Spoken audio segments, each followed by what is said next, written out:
Sir सदन की जानकारी के लिए है सर,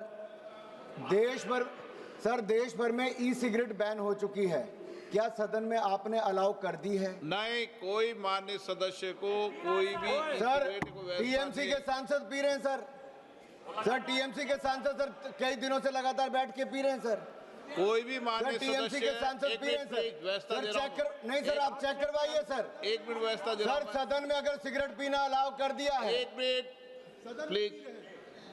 मैं सभी माननीय सदस्यों से पुनः आग्रह करता हूं, हमें संसदीय परंपराओं और संसदीय नियमों का अनुपालन करना चाहिए।